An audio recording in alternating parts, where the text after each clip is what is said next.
Tcharam. Gravando. Então vamos lá.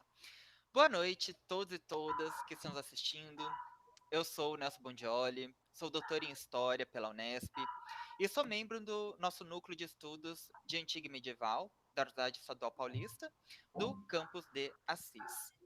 Essa noite, como parte da continuidade das nossas atividades de pesquisa e extensão, nós damos início a uma nova rodada de mesas de discussão que normalmente ocorrem presencialmente, mas que, né, com toda a situação que nós vivemos hoje, encontramos como solução os webinários, essas presenças virtuais, e que inclusive entram muito nas discussões que serão realizadas ainda essa noite. Como nossos convidados de hoje, nós temos a professora Caroline Garcia Mendes, que é doutora em História pela USP e atualmente professora do Instituto Federal de São Paulo. E ela vai falar para nós a respeito da Wikimedia e Wikipédia, como não apenas ferramentas, mas mesmo como plataformas para o ensino e a pesquisa em história. E também o professor Rodrigo Araújo de Lima, que ele é mestre em arqueologia pelo MAI e atualmente também fazendo o doutorado dele no MAI. E que vai apresentar para nós uma discussão, principalmente teórica, a respeito das possibilidades para a arqueologia em relação a essa gama de ferramentas providas pelo conceito de humanidades digitais. A nossa mesa, né, se chama Humanidades Digitais, História, Arqueologia e Educação. E então, eu falo primeiro, né, boa noite, meus colegas, espero que vocês estejam bem. É um prazer muito grande, assim, realmente muito grande poder falar com vocês hoje. E, assim, mais do que falar, vai ser um prazer muito grande ouvir o que vocês têm a dizer, né? Assim, é algo que eu particularmente estou muito curioso para esse debate acontecer, né? Então, boa noite para vocês. E para vocês que estão nos assistindo, como que nós organizamos esse webinar, né? Nós delimitamos entre nós um tempo aí de mais ou menos 15 minutos de fala para cada um, e em seguida, ao final dessa transmissão, nós vamos abrir também um espaço para perguntas. Então, assistam, participem, deixem seu like. Não, brincadeira. Tem like. Mas, de fato, assim, participem, né, desse momento e dessa oportunidade que a gente está tendo.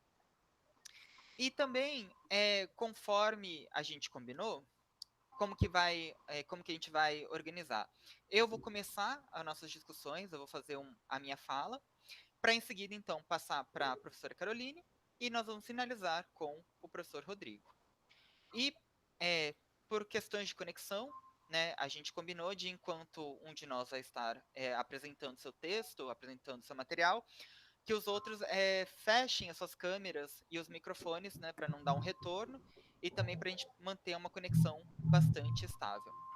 Então, eu vou pedir para vocês, então, que por favor façam isso agora. E aí eu vou começar a minha fala, ok? Então, a minha fala de hoje, ela se chama, né, História, Novas Metodologias, Novas Abordagens 2.0. E como assim, né? O que é isso? Bom, primeiro, eu acho que faz parte eu expor que esse título ele foi pensado principalmente como uma provocação, né? Ele é provocativo, para que nós façamos uma reflexão sobre como nós, historiadores e historiadoras, estamos trabalhando o nosso campo. E eu digo hoje em 2020, né, frente a algumas discussões teóricas que já são de décadas bastante passadas, na década de 60, 70 e 80. E articulando a seguinte indagação.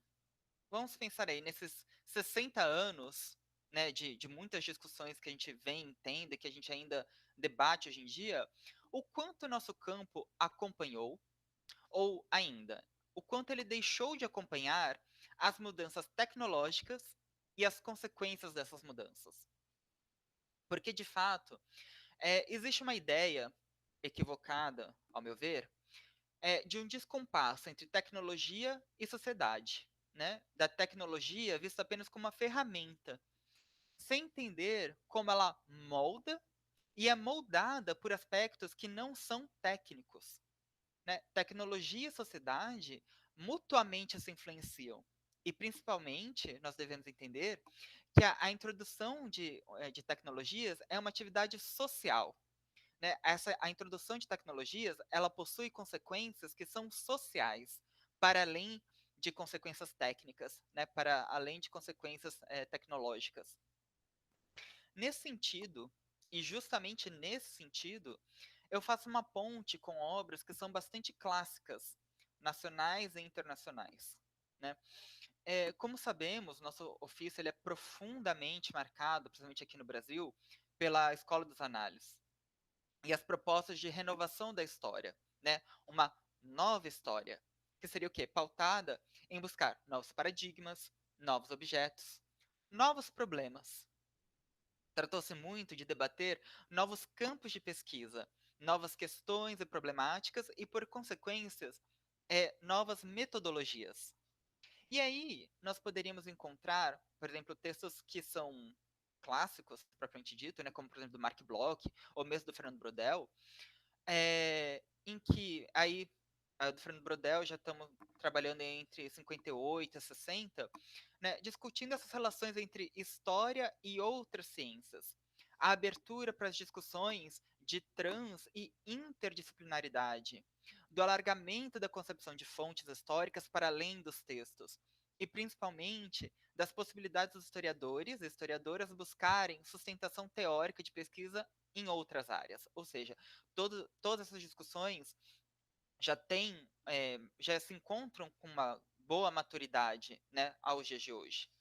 E aí eu trago como um comentário, né, a obra de 1974, consolidando essa gama de discussões, que é o trabalho do Jacques Le Goff e do Pierre Nora, que é História, Novos Problemas, Novas Abordagens, Novos Objetos. E essa obra, o que acontece? É uma obra que é de fato marcante, em que diversas discussões teóricas são realizadas, como a operação histórica, do Michel Certeau, está nesse livro, né? O retorno ao fato, do Nora. Na questão de abordagens, eles traçam discussões com as relações entre história e literatura, que hoje em dia também nós comentamos muito sobre esse tipo de assunto, sobre história e arqueologia, e já pegando a questão dos objetos, né, nós vamos encontrar discussões e críticas, como o uso das mentalidades, sobre a circulação do livro, ou ainda sobre o cinema, né, o cinema para a história com o Marc Ferro. Ou seja, essas discussões todas que foram importantíssimas para o nosso campo e que, de certa forma, continuam ainda bastante importantes, né? Porque, como eu falei, nós debatemos muito essa questão da história e os outros campos, a gente acho que é com a história e literatura, que é um dos principais campos de debate hoje em dia, né? São discussões que assim, que são da década de 70, né? Que são de décadas passadas. E aí, a gente tem que pensar o seguinte, é, como que isso está se ligando agora com o nosso trabalho, né? Com o que a gente está fazendo hoje. E aí, o que a gente tem que pensar de fato? Essas discussões, se a gente for pensar então aí da década de 70, 80, etc., elas possuem um pouco mais de 40 anos de idade. E que, por limitações daquele próprio momento, não é? De 1970, 60, 70, 80, praticamente não tocam em aspectos que são essenciais da nossa realidade, né? Da nossa realidade atual, que é o quê? A explosão da capacidade computacional e a própria internet. Não é verdade? Porque realmente não teria como, naquele período, fazer esse tipo de discussão. Mas agora nós temos.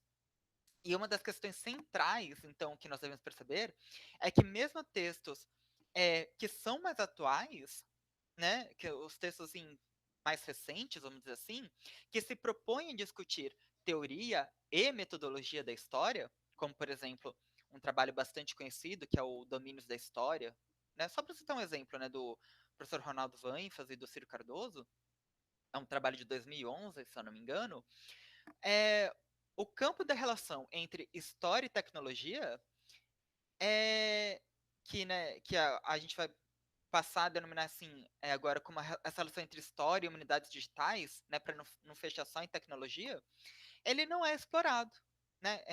Não tem nenhum texto que trabalhe essa relação da história e as humanidades digitais, da história da computação, da história da internet. Nenhuma palavra é dita sobre como a computação vem modificando de maneiras inconcebíveis. E isso que é o principal, de maneiras são inconcebíveis aos nossos colegas de 1974, as formas de pesquisa e ensino em história. E essa é uma questão importante, né? Por que essas discussões não estão sendo realizadas? Ao passo que nós encontramos nesses textos mais atuais de teoria e metodologia muitas discussões que batem com aquelas da década de 70 e da década de 70. Né? Essa é uma reflexão importante para a gente fazer. E aí também eu acho que cabe esclarecer, né, o que é, ou melhor, né, o que são as humanidades digitais. Bom, o termo ele encontra ainda grandes debates, né? Ele é muito debatido internacionalmente, nacionalmente ainda não tão debatido, mas é um campo que está crescendo, né? Mas ele é um grande campo de debate que ele é apaixonadamente criticado e apaixonadamente defendido. Né? Ele é criticado porque muitos vão dizer que as comunidades digitais é um termo vago, né? Porque muita seria, vamos dizer assim, um termo guarda-chuva, em que muita coisa pode caber em cima dele sem uma definição mais técnica ou mais científica. Assim como aqueles que defendem o uso das mídias digitais é, é justamente pela capacidade que esse campo teria de engendrar novos campos de pesquisa, né? Novas formas de pesquisa. E como eu falei, assim, é um termo, é um campo que vem ganhando tanta popularidade que muitas universidades, inclusive estrangeiras, elas já possuem cadeiras em humanidades digitais, né? E isso a gente pode encontrar por toda a Europa, nos Estados Unidos, né? Na Itália, acho que até recentemente eu vi em Veneza, na Universidade de Ca' acho que é isso. Estavam abrindo a cadeira de humanidades digitais, etc. Ou seja, é um campo que está em pleno crescimento. E aqui eu vou assim trazer um apontamento de um pesquisador, que o nome dele é David Barry, né, que eu gosto muito do trabalho dele, pesquisador nessa área de humanidades digitais. O que ele vai apontar para nós? Que no primeiro momento, o que nós chamamos de humanidades digitais foi tratado como computação nas humanidades, né? Justamente numa perspectiva que via a computação como um campo acessório às humanidades, né? Fosse como uma ferramenta de organização ou talvez uma ferramenta de suporte técnico para a criação de projetos. Entretanto, né, nós já estamos muito além, nós já estamos muito além desse momento, né, de pensar humanidades digitais como a computação nas humanidades. E eu acredito que isso vai ficar mais evidente ainda com a fala dos meus colegas, né? Que as humanidades digitais se colocam hoje como um campo que é gerador, né? Gerador de novas questões para pesquisa nas humanidades, em suas diversas áreas, né? Na história, como a gente vai trabalhar hoje, na arqueologia, como a gente vai trabalhar hoje, mas também na ciência política, na geografia e na filosofia. Como assim? Vamos pensar aqui um momento. Vamos pensar sobre a questão do processamento de informações pessoais, né, com fim de estudo de movimentos políticos. Como que isso tem sido usado? Né, como nossos dados são coletados, nossos comportamentos em redes sociais estão sendo coletados para gerar relatórios ou dossiês sobre ah, o nosso comportamento político. Né? Ou seja, isso tem a ver com comunidades digitais. Vamos pensar pesquisas realizadas com geoprocessamento, né, que não era possível 30, 40 anos atrás, trabalhar na escala como é trabalhado hoje para temas como o próprio aquecimento global. Vamos pensar também sobre a questão do papel aí de uma perspectiva mais filosófica. Qual que é o papel da nossa memória pessoal, da nossa formação crítica, frente ao mundo que é tão conectado e que o acesso ao conhecimento pode se dar na palma da mão em um par de cliques, bem como nós encontramos a recusa em fazê-lo. Né? Qual o papel do conhecimento e do desconhecimento em um mundo em que uma pesquisa rápida poderia nos dar a resposta? Né? São questões também para a filosofia ou outros campos. Ou seja, as humanidades digitais, elas relacionam novas formas, né? Como eu falei, ela é gerador de novas questões para a pesquisa em humanidades. E também, ele, assim, não só ele é um campo gerador, mas ele é um campo criativo. Porque ele está gerando possibilidades que são impensáveis apenas há algumas décadas. E esse é o ponto que eu tenho batido bastante. A tecnologia revolucionou na sociedade de tal forma que é, determinados temas não seriam possíveis de ser imaginados 40 anos atrás. Mas hoje é possível pensá-los. Né? E aí, como exemplo, a gente pode ver o tamanho que essas discussões, por exemplo, de fake news e a sua disseminação global tomou. Né? Ou seja, gerador, criativo e inovador. Inovador porque está transformando nossas relações de produção e distribuição do conhecimento. Tudo está mudando com essa tecnologia, através dessa tecnologia. E aí, pensando para a história, as mídias digitais são mais do que a possibilidade de nós encontrarmos, por exemplo, catálogos inteiros disponíveis online, em que questões de acessibilidade, disponibilidade de materiais são de fato muito importantes para o nosso ofício. E embora faça parte, e uma importante parte, né, eu acho que deve ser notado, sermos capazes de digitalizar acervos ou ainda criarmos infraestruturas de pesquisa, né, observando o compartilhamento simultâneo de recursos, de bibliografias, de documentação e etc., a proposta que nós trazemos hoje é sobre como essa computação modifica e cria novos problemas para a história, que por sua vez exigem novas abordagens. E assim, fazendo uma ponte com a fala de colegas, né, que vão falar ainda hoje, eu vou deixar alguns questionamentos para reflexão. Primeiro, qual o papel da web, da rede de computadores, na criação e disseminação de conhecimento? Quais novas formas de pesquisa e de ensino estão sendo propiciadas com o advento da massificação da internet? Segundo, de quais formas a dimensão computacional atual permite não apenas a construção colaborativa do conhecimento, mas também como esse conhecimento é moldado em novas mídias e para novas mídias. Vivemos hoje, né, uma realidade em que sistemas interativos são criados e disponibilizados de maneira muito rápida e para muita gente. Ambientes virtuais inteiros de ensino já foram desenhados e são continuamente utilizados.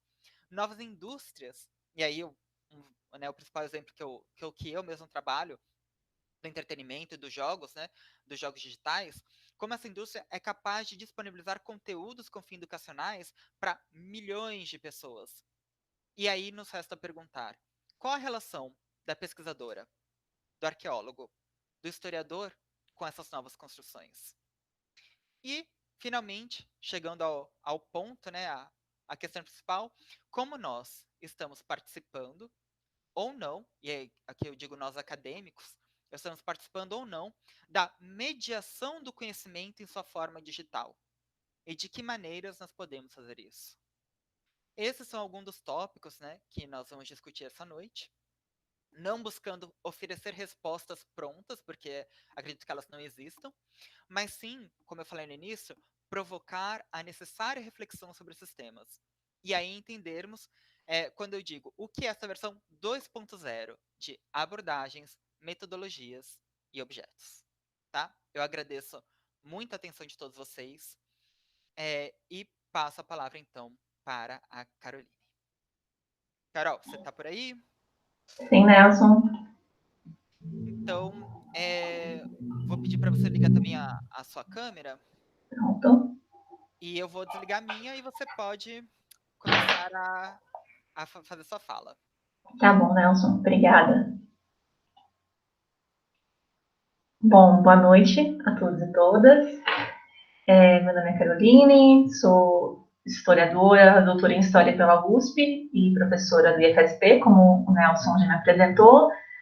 Eu agradeço o convite do Nelson em participar dessa mesa e agradeço também a abertura, né, do grupo do Núcleo de Estudos Antigos e Medievais, que abriu essa mesa e me recebe enquanto modernista, para falar de um tema que é interesse recente da minha pesquisa, mas que, como o Nelson, né, já abriu e pontuou algumas questões, eu entendo como um tema muito importante para a gente pensar como que professores e pesquisadores de história lidam com uma ferramenta muito presente hoje em dia na nossa vida, na vida dos estudantes de todas as idades, que é a Wikipédia.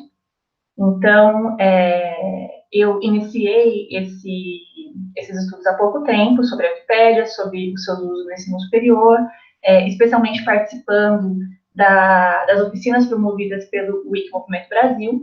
São oficinas chamadas Oficina Wikimedia e Educação, e a partir desse contato eu fui atrás de alguma bibliografia sobre o tema, e especialmente atrás de colegas que já utilizam as ferramentas da Wikimedia, né? E aí a Wikimedia, a gente entende, né, é formada por um universo muito maior do que apenas a Wikipédia, ainda que a Wikipédia seja, sem dúvida, a ferramenta mais conhecida e mais popular dentre elas, né?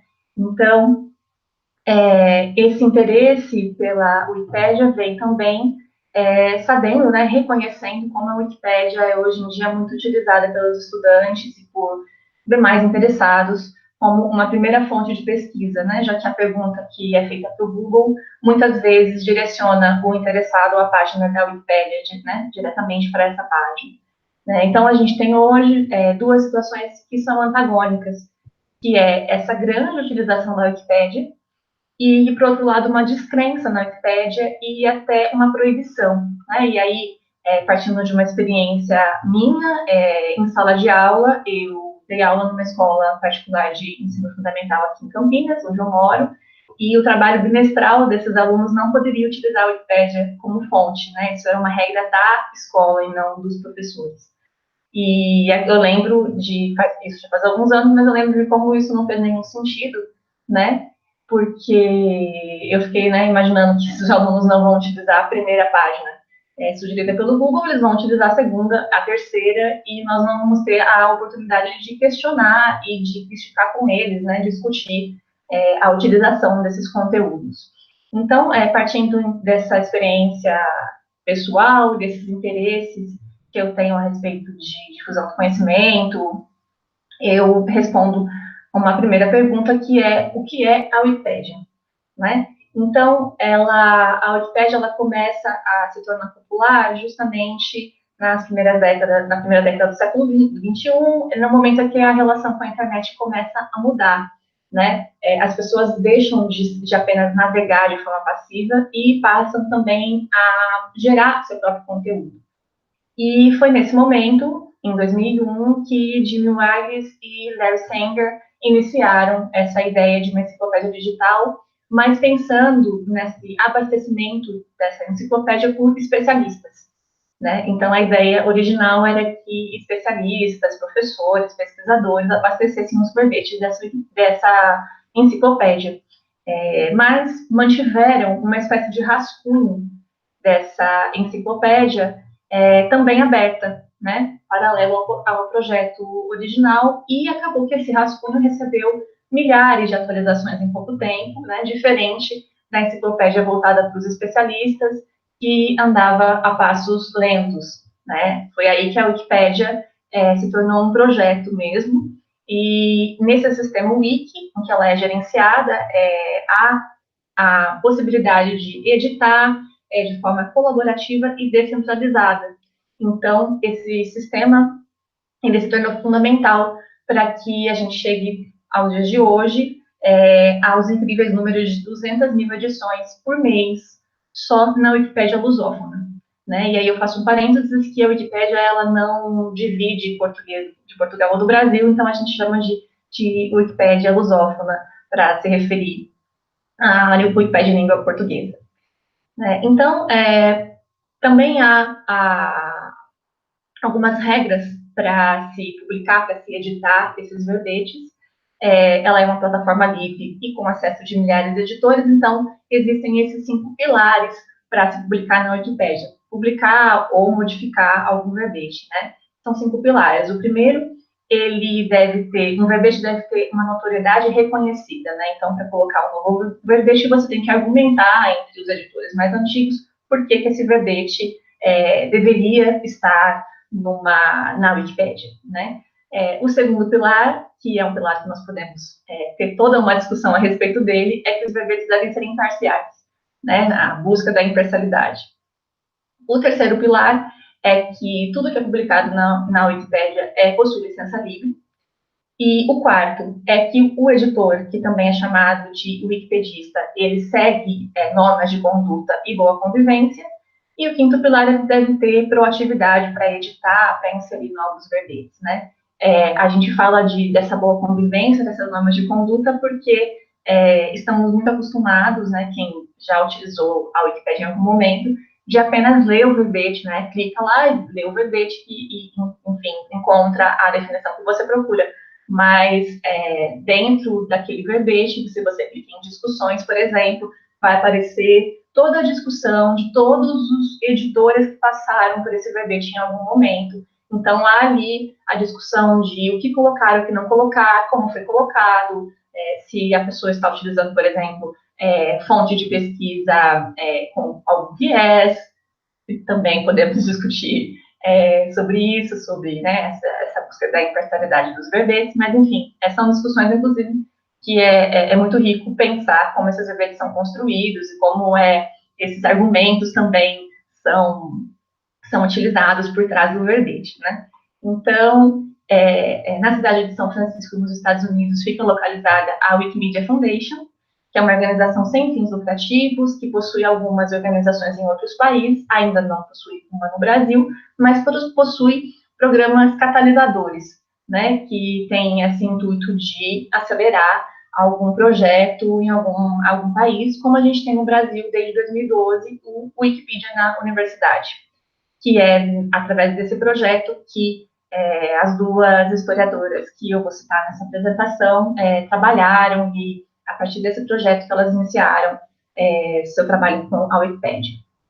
Então, ainda que tenha essa desconfiança, né, de uma enciclopédia cujos verbetes são construídos por editores não especialistas, editar ou modificar um verbete requer um cadastro e, muitas vezes, como eu já disse, uma argumentação para que os demais wikipedistas concordem com aquela mudança.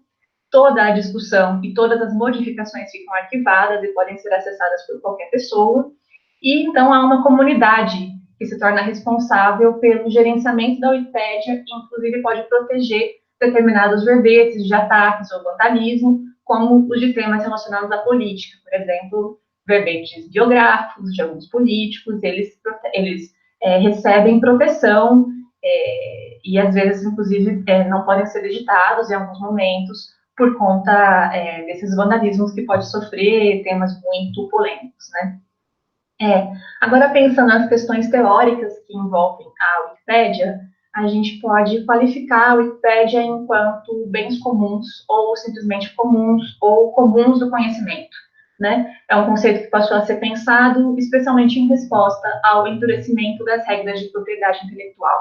Então, como exemplo, eu posso citar desde o início da década de 80, quando começaram a aparecer os primeiros softwares livres, também no ano 2000 houve a introdução do Creative Commons, que são um conjunto de licenças que liberam qualquer obra intelectual para uso, modificação e reprodução, né? Aqui eu estou utilizando um texto chamado Bens Comuns, do Christopher Eggington, e esse texto foi publicado num livro organizado pelo Pablo Solon, chamado Alternativas Sistêmicas, né? Esse sistema que a gente está de conferência em que não há referência bibliográfica, eu me sinto na obrigação de citar quando eu for utilizar algum conceito assim, né, para que vocês, caso tenham interesse também, procurem esses conceitos, porque eles são muito pouco trabalhados.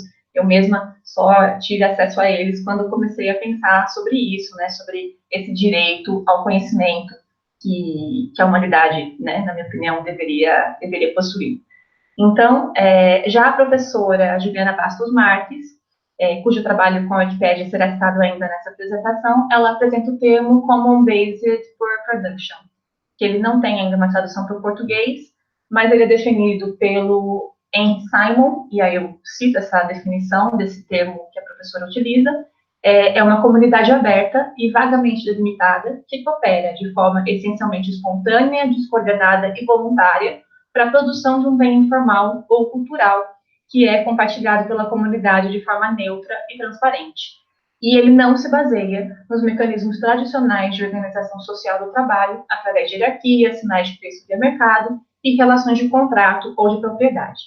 Então, a Wikipédia seria, assim, essa busca pelo acesso livre ao conhecimento, e alguns trabalhos no âmbito do projeto Wikipédia na universidade vão tentar abarcar agora qual é esse conhecimento disponível na Wikipédia lusófona, né? E aqui eu entro na segunda parte da minha apresentação, utilizando alguns exemplos de como isso já vem sendo feito e ideias de como a Wikipédia pode ser utilizada tanto no ensino superior como no ensino básico e para pesquisas relacionadas a esse tema, né? Então, a primeira experiência que eu cito é a da professora Juliana Bastos Marques, né? Inclusive professora de História Antiga da Unirio. Ela recorda, eu utilizo 2 artigos que ela publicou sobre o tema da Wikipédia, e ela recorda o dilema do mundo acadêmico que não consegue dialogar com o mundo fora da universidade.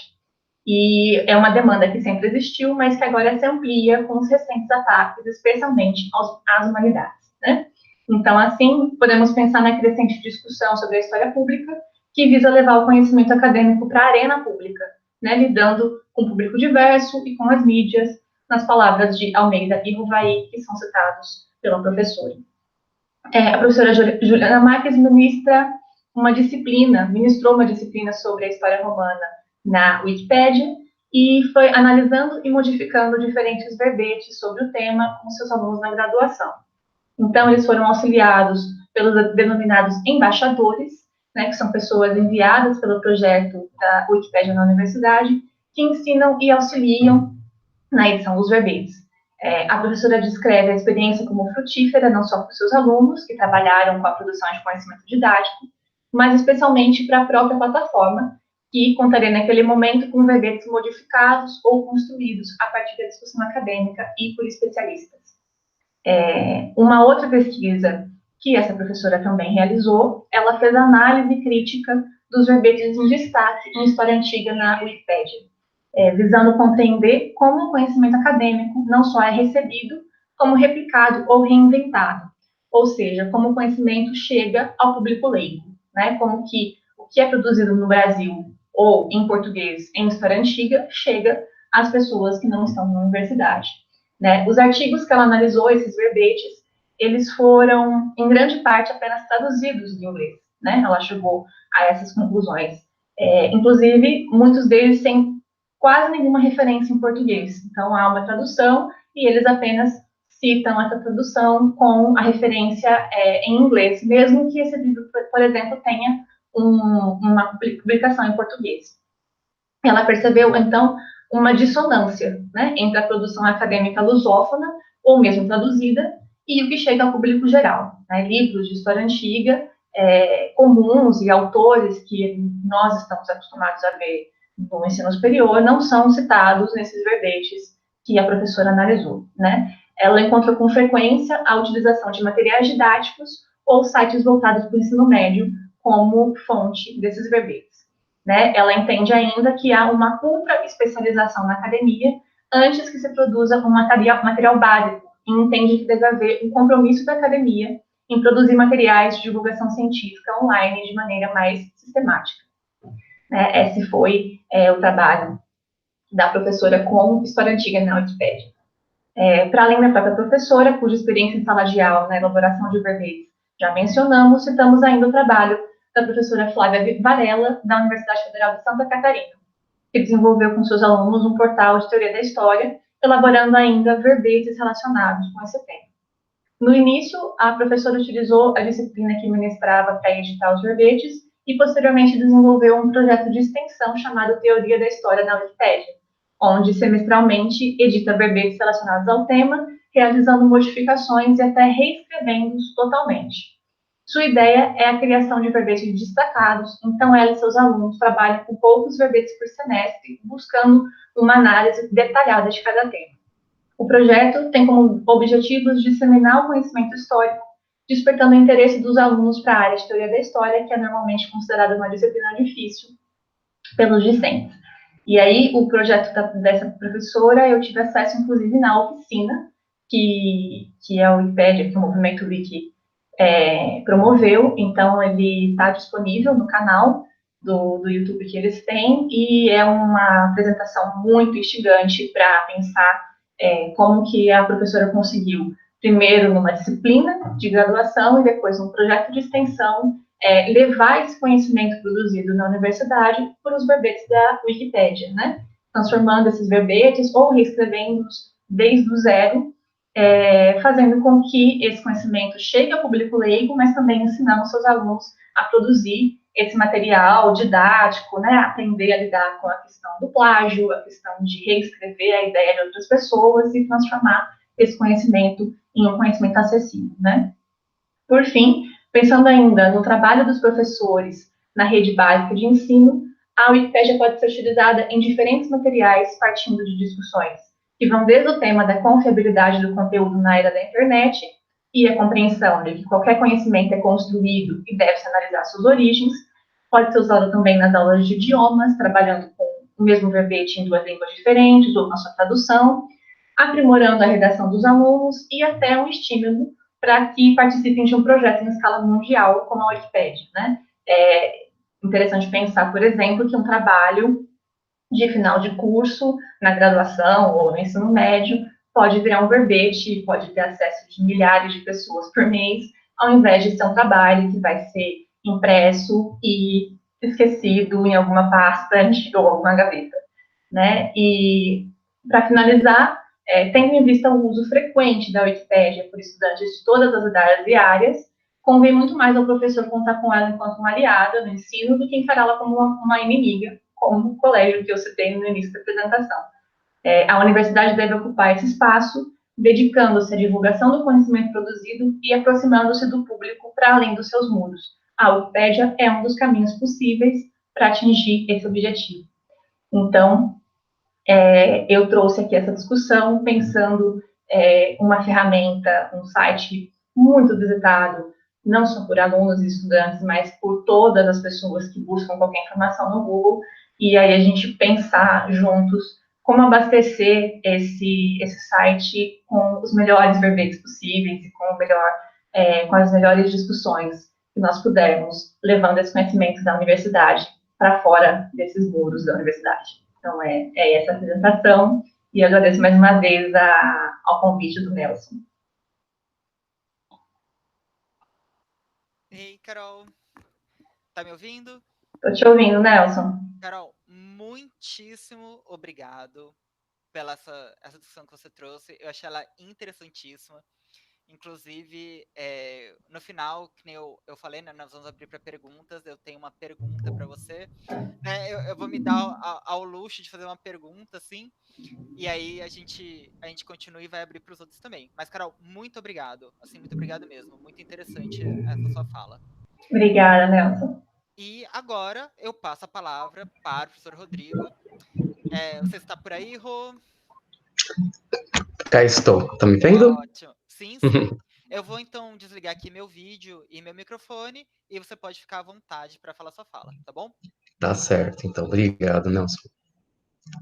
Bom, olha, eu gostaria de agradecer imensamente, né, o professor Nelson Bondioli por participar, né, desse evento que, num momento como o nosso atualmente, né, em meio a essa pandemia, que nós estamos aqui tentando refazer, né, o nosso modus vivendi e tentando ver se ainda consegue recuperar algo de como que era para trazer, para ter um pouco aquela noção de normalidade, enfim.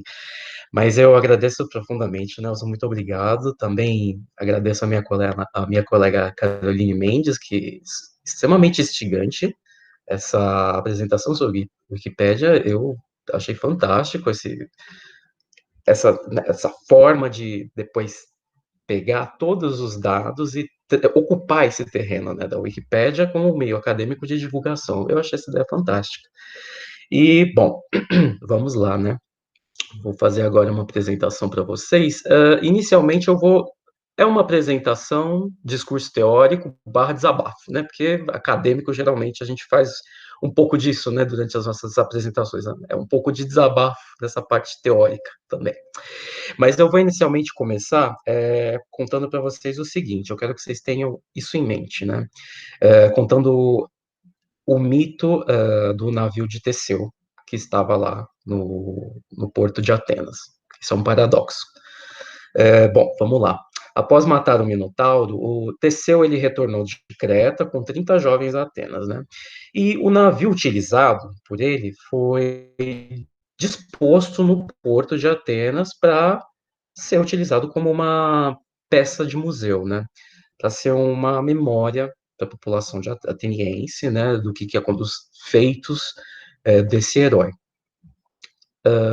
Só o que acontece, né? Com o passar dos anos, os intempéries e a decadência natural dos materiais da embarcação fazia com que os cidadãos sempre fizessem o esforço de trocar as partes que já estavam apodrecendo, né?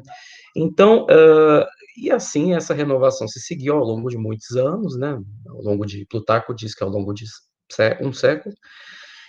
E o que restou do navio por fim, depois desse um século? A gente pode identificar esse navio que foi substituído aos poucos com o navio que foi originalmente de Teseu, ou esse era um outro navio? Esse é um grande paradoxo, muitas pessoas se debruçam sobre esse tema, é muito interessante. Então, por favor, tenham ele em mente, porque eu tenho uma analogia para fazer justamente com a minha área, com a área que eu trabalho, né, que no caso é arqueologia. Então, vamos lá. No atual momento, os arqueólogos se encontram, em muitos casos, impedidos de fazer suas pesquisas e acervos ou coletar material oriundo de escavações, né? Se pararmos por um momento e retirarmos a questão da pandemia, nós vamos perceber que essas atividades, para os arqueólogos do Mediterrâneo, que se debruçam a estudar as comunidades mediterrânicas aqui no Brasil, já não era tão fácil. Então, já era muito difícil, né, ter acessibilidade de estudo dos dados, né, recolhidos de escavações. Então, vamos lá. Eu vou colocar aqui para vocês alguns impedimentos, né. Então, como que a gente já tinha uma burocracia que dificultava muito a nossa o acesso às obras para fazer análise, isso em milhares de museus do mundo, é assim, inclusive no Brasil também. Também, se você consegue passar essa etapa, né, e você deseja estudar uma peça que não está disponível e está lá no acervo e ninguém a pegou, às vezes acontece que ela já está reservada para uma outra pessoa, para um outro especialista. Isso é muito comum. Existe essa reserva de mercado ali, de peças por peças, e pessoalmente eu acho isso um impeditivo, porque eu entendo que quanto mais interpretações, melhor, né? Então, às vezes, você possui ali uma redoma em volta das peças que você não pode acessar justamente porque tá para uma outra pessoa, que às vezes demora anos para publicar, né? O material dessa peça. Também nós temos o seguinte, né? A existência, né, dessas reservas impressionantes que permanecem sempre reservadas, assim, no sentido de permanecerem reservadas até mesmo para professores, que provavelmente a gente só vai ver o resultado dessa pesquisa quando morrerem, porque eles não divulgam os dados, enquanto isso a gente não tem acesso, então fica extremamente difícil de fazer uma pesquisa com base em algum material que você queira que esteja na mão de um professor, por exemplo, um acadêmico. E também, nós temos um outro impeditivo aí, muito complicado, que são as escavações em sítios arqueológicos no exterior, que custam basicamente o olho da cara, são extremamente caras, você paga para trabalhar, basicamente, né? São experiências fantásticas, sem sombra de dúvida, mas você tem que despender muito dinheiro, no contexto que nós nos encontramos, né? Enquanto humanistas, o desmanche que a gente está vendo de todo o orçamento da nossa área, já se percebe que é muito difícil fazer esse tipo de escavação no exterior, com uma escola, é todo um processo de burocracia, você tem que conhecer as pessoas que estão coordenando a escavação, trocar e-mails constantemente, se apresentar, enfim, tem toda uma formalidade aí também, né? E também a necessidade de consultar essas obras para a escrita da pesquisa sem que a gente tenha a fonte, né? Seja livro, revista, que por vezes nós não possuímos também, porque eles apoiam os valores exorbitantes, né? Tem revistas internacionais com notas altíssimas, né? Mas, infelizmente, quando você publica nela, você fica preso nessa publicação, no sentido de que você não pode divulgar o que você publicou, a não ser que a pessoa pague, o leitor pague, para a comunidade, no geral. Então, isso acontece muito também, né? Enfim, e que também chama muita atenção é que eles já eram alguns desafios que a gente enfrentava no Brasil para conseguir fazer essa arqueologia do Mediterrâneo aqui. Sem falar da velha questão da desvalorização dos estudos mediterrâneos, né? Simplesmente porque eles são geograficamente mediterrâneos. O que isso quer dizer? Quer dizer basicamente que por que você estuda o Mediterrâneo no Brasil, né? Essa é uma pergunta assim contínua, acontece direto, a gente sempre recebe esse tipo de questionamento e tal, e às vezes você sente que é para tentar ou é para tentar te desqualificar ou para tentar, de fato, entender. Às vezes você consegue discernir um do outro, né? Mas isso é uma das coisas que a gente também, enquanto eh, a equipe de arqueologia do Mediterrâneo no Brasil, né, passa constantemente também, né? Então, a gente fica reduzido a essa experiência que, pessoalmente, eu acho muito complicada, justamente por humanistas, né? Quando você delimita uma área geográfica, só vou estudar essa área geográfica porque essa é a área geográfica que me representa dentro de, né, fronteiras de Estado-nação. Então, eu fico pensando assim, mais no sentido de, enquanto nós somos humanistas, né, faz sentido pensar em fronteiras? Enquanto nós somos arqueólogos, né, na visão de um arqueólogo, faz esse sentido? A gente não quer entender como viveu a população no passado, como que nós chegamos até aqui, como que foi feito, o que nós podemos até reutilizar do passado. Então, para que ver apenas dentro dessas fronteiras nacionais? Eu acho uma visão muito pobre e muito complicada para humanistas terem esse tipo de percepção a respeito da arqueologia do Mediterrâneo que se faz no Brasil. Então, toda essa introdução para vocês entenderem o seguinte, que arqueologia nada mais é do que uma peça de quebra-cabeças da humanidade, né? E a arqueologia do Mediterrâneo é mais uma das peças. Já se passou o tempo, século XIX, século XVIII, século XVII, em que a arqueologia dita como clássica fosse louvável, né? A única arqueologia que teria algum tipo de notabilidade. Hoje em dia nós sabemos que não, todas se complementam e é assim que tem que ser, uma dialogando com a outra. Então, tudo isso posto, gente, para quê? Porque fazer arqueologia no Mediterrâneo no Brasil, justamente é possível graças à estreita vinculação que nós temos com as humanidades digitais. Então, por quê, né? E como que a gente pode definir isso? Como o próprio Nelson estava falando, é extremamente difícil. É um debate que ainda não está fechado. Eu acho que também não vai se fechar, porque quando se fecha em conceitos também, a gente fica preso nele, é um dogma, não sai mais nunca.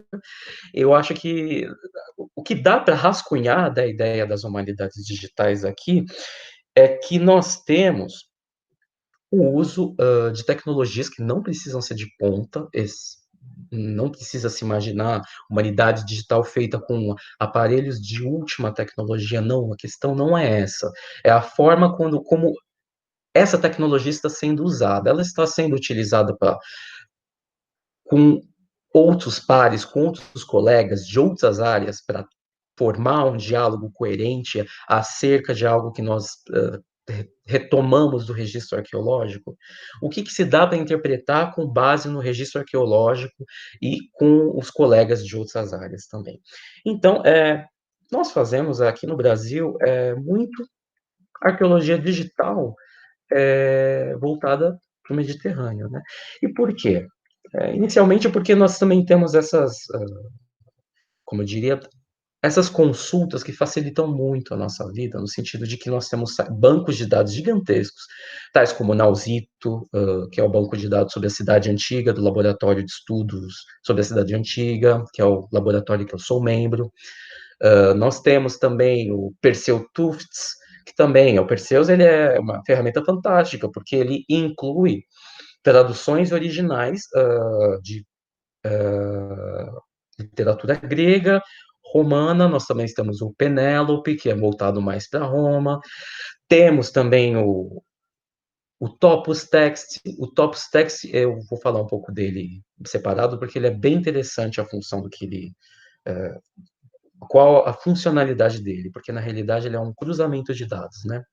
Então, nós já estamos fazendo essa arqueologia dentro da humanidades digitais há algum tempo aqui no Brasil.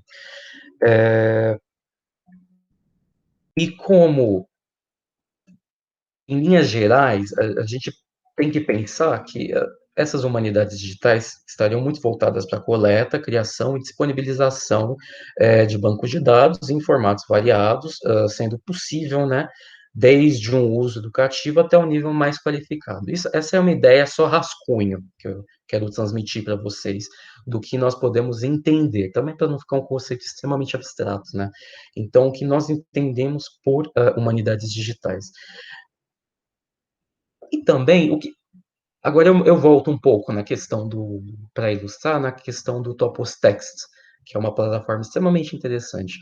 É uma plataforma, é um banco de dados que reúne mapas do Mediterrâneo, só que ele foi criado, desenvolvido de modo a utilizar os principais marcos naturais do Mediterrâneo, que comentados pelos autores gregos, romanos, ao longo do Mediterrâneo. Ou seja, então você vai ter a localização de um desses marcos, por exemplo, as colunas de Héracles, que é um dos temas que eu estudo.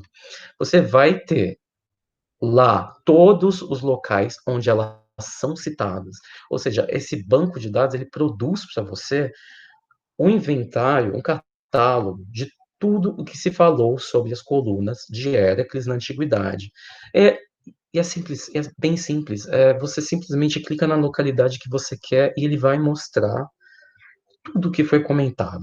Até, se não me engano, acho que ele até chega a alguns autores bizantinos, para vocês entenderem a larga duração desse banco de dados.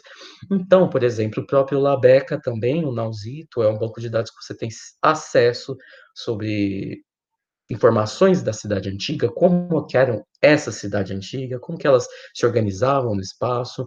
Então, tem que se parar para pensar e compreender também que esses bancos de dados são frutos de trabalhos gigantescos, são bancos de dados monumentais, e que eles estão trabalhando de uma forma extremamente interessante, porque eles estão fazendo cruzamento de ideias.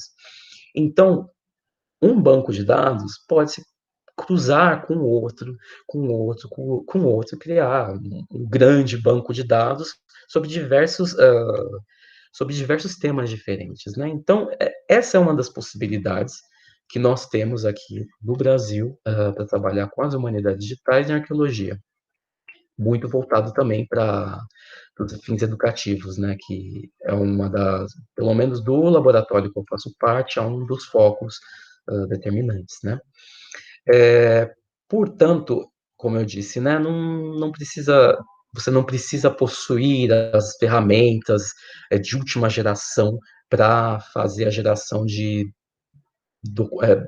catálogos, de banco de dados. Não, na realidade, basta você ter essa perspicácia, né, de juntar alguns dados com outros que vão auxiliar a se entender algum outro fenômeno que ainda não foi muito bem estudado. A questão da localidade, quanto, né, do próprio Topos Text, quantas quantos termos dizem respeito a determinado lugar. Quantas vezes esse lugar é falado na história ao longo na longa duração. Então, são coisas interessantes de nós vermos, porque a gente consegue estabelecer áreas onde foram focadas. Cada, cada autor se focou mais, onde ele se focou mais, do que ele está falando dessa área, o que ele disse dessa outra área, fazer análise desses discursos para entender a relação que esses autores, que eram ou gregos ou romanos, tinham com outras comunidades, por exemplo, os fenícios. Então, é extremamente valoroso quando a gente junta esses diversos aspectos para fazer essa interconexão de bancos de dados, né? Então, dizendo, né, nós fazemos as humanidades digitais há muito tempo aqui, né? No entanto, foi apenas agora que vem, né, esse título com força, mas isso é uma coisa, essa criação de grandes bancos de dados que se iniciou, se eu não me engano, até anteriormente à Segunda Guerra Mundial, que depois, posteriormente, os bancos de dados mais que eram militares passam a se tornar mais para o domínio público, né? Eles se tornam mais abertos para o público.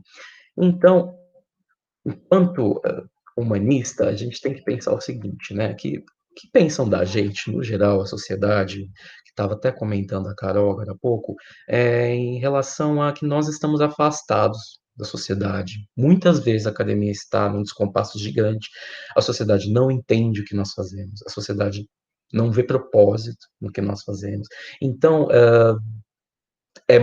isso se prova tanto que nós temos hoje em dia a ideia de fake news para todos os lados, e fake news que estão sendo difundidas, agora estão sendo combatidas em algum grau, mas estão lá. E nunca você tem, seja para o bem ou para o mal, né, a análise de um dado, comparando, para ver se, isso aqui é verdade, isso aqui não é verdade. Então, a gente tem que parar para pensar que a mal intencionalidade também em se criar essas fake news, né? E às vezes a própria ignorância também. A gente não pode deixar de desconhecimento, né? A gente não pode deixar de abranger também essa parte. Bom, aqui, então, eu retorno para vocês falando um pouco no seguinte: a gente tem então uma nova fachada, né, dessa arqueologia, sabe? A gente foi trocando essas peças e agora ela é uma coisa nova, né? Mas ao mesmo tempo ela é uma coisa nova, mas ela não deixou de ser ela mesma, né? Então, eu retorno aqui para o paradoxo do navio de Teseu, perguntando para vocês, né? Quanto restou da forma de se fazer conhecimento humanista tradicional? Que é sentar em uma biblioteca empoeirada e ler livros, né? Que é essa visão que geralmente muitos têm de nós, né? Já que estamos vindo há tanto tempo trocando essas partes, né, consideradas decadentes por peças novas, a verdade é que a pergunta por si ela não importa. Vem aí então que poderia ser uma nova pergunta, né? A verdade é que o que significa de fato essa nova arqueologia com essa questão das humanidades digitais inserida nela para os indivíduos? O que isso pode oferecer para os indivíduos? A questão de oferecimento, eu digo, gamificação de narrativas que aconteceram na antiguidade para as pessoas entenderem, sentirem empatia com o que aconteceu no passado. Porque muitas vezes nós romantizamos demais o passado e nós não tentamos entender com um olhar que é muito difícil, né, recuperar um pouco aquele olhar da época. Isso é uma coisa que nós não vamos recuperar, mas pelo menos nós vamos saber que ele existiu, que era um olhar diferenciado para determinados assuntos. Então, o que ele significa, né, para os indivíduos agora, essas novas peças que estão inseridas na arqueologia?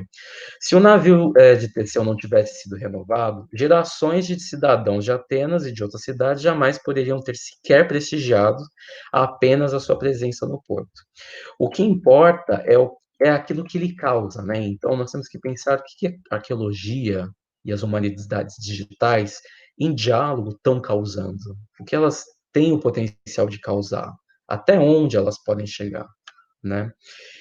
E é graças às humanidades digitais que atualmente podemos ter acesso às obras online, podemos usar essas obras online para criar outros bancos de dados, para ter outras respostas, para gerar novas perguntas. É um terreno extremamente rico, né, extremamente fértil.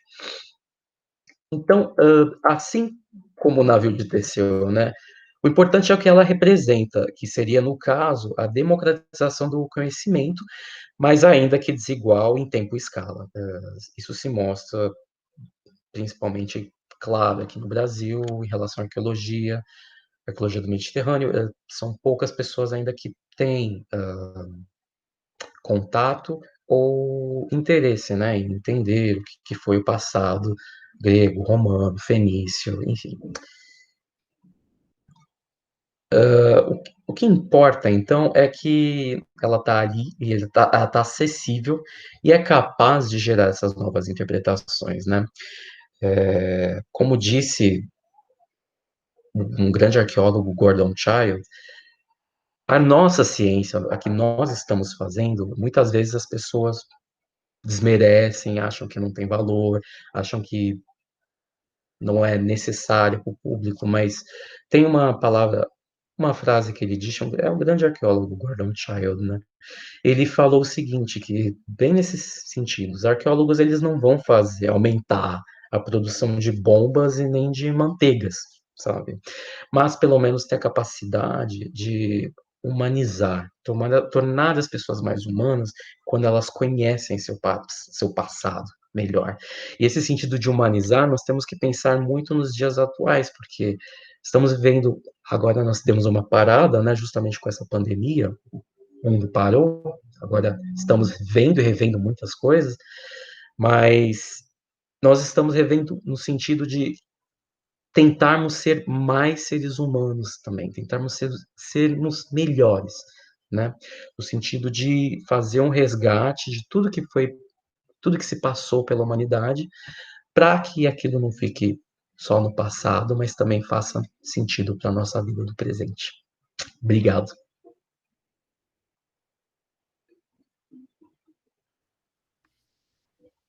Olá, Rodrigo, tá me vendo? Sim.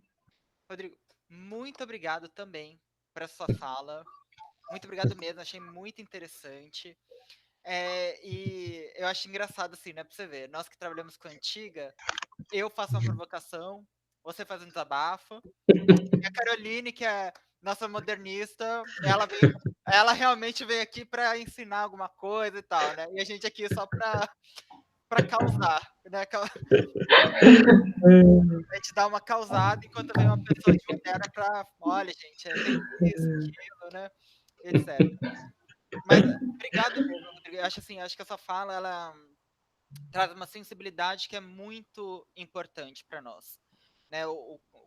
Que assim é relativo ao nosso papel enquanto acadêmicos, mas também, como você falou, né, como humanistas, né? O que nós estamos pensando e produzindo como humanistas, como que nós estamos lidando com essa realidade, o que a gente quer com isso, né? Eu acho que as nossas falas fazem muito essa questão assim, né, de como que a gente está mediando o conhecimento e como que a gente está lidando, né, com essas novas formas de fazer conhecimento.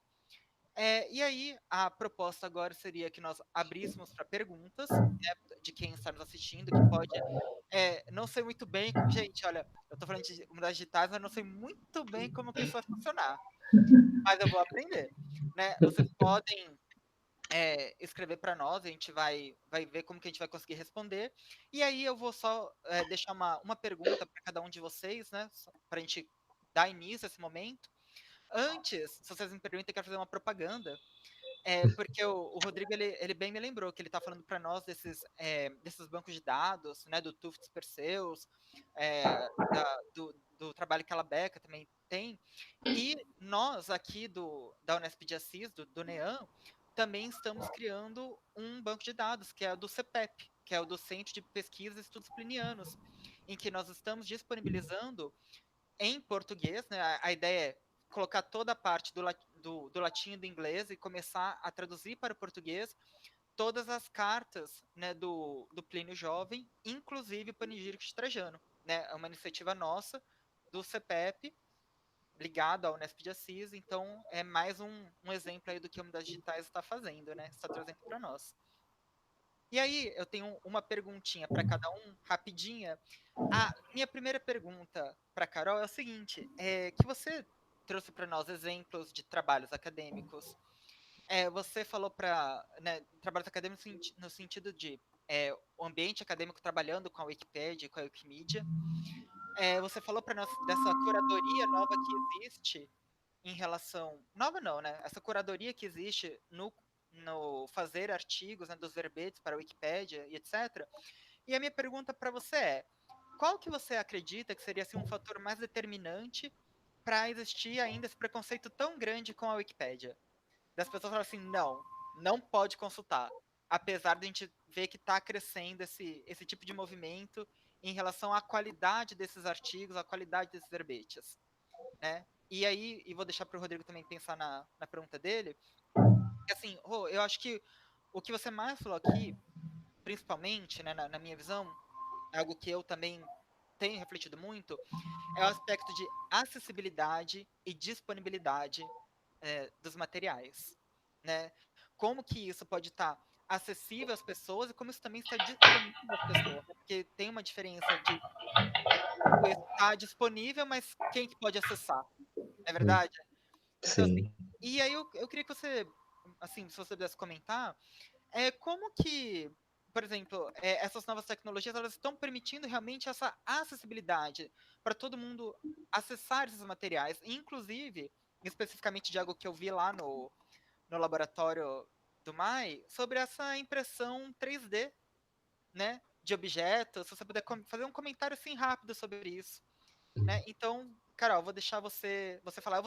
Eu vou me manter aqui, eu só vou desligar meu microfone para não dar retorno, tá? Tá bom. Nelson, eu acho que quando se fala em Wikipédia, as pessoas automaticamente pensam em qualquer um pode editar. Então, acho que. Mas, na verdade, ninguém nunca editou. Né? Você não conhece ninguém que editou e você também não sabe como edita, porque não é algo assim tão simples. Mas muito mais simples do que a programação que se exigia antes, né? Então, acho que essa coisa dela ser aberta e de que uma pessoa não especialista pode editar, isso assusta as pessoas, porque as pessoas ainda buscam esse argumento de autoridade, né? Que apenas um especialista poderia escrever sobre aquilo. Então, acho que tem a ver com isso. E a professora que eu cito, a professora Juliana Marques, ela de fato encontra alguns problemas nos verbetes de história antiga, por exemplo, né? Então, não só as traduções que são feitas quase ao pé da letra, como também algumas interpretações equivocadas, né? Mas nada assim, muito grave, né? Apenas verbetes muitas vezes muito simples, né? Muito pouco aprofundados e tudo, né? E eu acho também que aí a gente, inclusive, entra numa discussão de cultura escrita, que eu falo no meu doutorado, que é a coisa do papel e do impresso, né? O livro, ele tem muito mais valor ainda hoje, né, do que uma coisa digital. Então, o valor que a gente dá para um material impresso, para uma enciclopédia britânica, você pega, ele tem muito mais valor, ele tem muito mais, as pessoas confiam muito mais no material impresso, né? Então, ainda mais no momento, né, das fake news, como o Rodrigo estava comentando. Então, tudo que é digital causa certo estranhamento, certa desconfiança hoje. Né? Talvez se a gente conseguisse ocupar mesmo esse espaço e, né, colocar ali as fontes de livros que as pessoas pudessem acessar em português, artigos acadêmicos, eles não são citados na Wikipédia. Então, se a gente conseguisse fazer isso, quem sabe, né, aos pouquinhos a gente consiga ocupar esse espaço e fazer com que as pessoas acreditem mais, né, na Wikipédia. Acho que é por aí. Legal, Carol. Obrigado. Concordo. Essa questão do papel e do valor dele tem uma coisa significativa mesmo, né? Interessante. E você, Rô, como você pode me responder a minha questão? É justamente isso que eu também estava comentando, né? Essa coisa é um descompasso. A gente está tentando democratizar as coisas, só que ao mesmo tempo, como que fica, né, a questão de as pessoas que não têm acesso, que são aquelas que realmente não têm acesso mesmo, sabe, que moram no interior do Brasil e não tem acesso à internet, não tem computador, não tem nada, às vezes não tem nem celular. que é esse é um pouco mais difícil, né? Todo mundo tem celular hoje em dia até, mas mesmo assim, né? Será que esse celular é bom o suficiente para acessar esses bancos de dados, essas coisas? São várias coisas, né, que a gente tem que levar em consideração. Então, é uma democratização para alguns, né? Isso é uma das coisas, é um dos caráteres, né, das humanidades digitais ainda que eu sinto muito, né? Que como que a gente vai levar para quem não tem? Ainda é uma coisa que está por ser feita, né? E como que, por exemplo, como que a gente vai conseguir entrar no interior do Brasil com o material que a gente está produzindo, sendo que nós temos um sistema educativo que é muito problemático, que não dá muito estímulo para a criança para ela se interessar, né, por ter novas questões, né, se formar enquanto cientista, né, fazer perguntas para ela mesma. Então, como que a gente vai acessar esses espaços, né? Por isso que eu achei a fala da Carol também extremamente legal. Nossa, muito legal. Toda essa questão de ser disponível, eu mesmo não sabia, eu consulto o Wikipédia sem problema nenhum também. Depois a gente relê, rebate com os dados, vê, tá bom, é isso, não tá faltando uma coisa ali, outra aqui, mas é uma ferramenta ótima, né?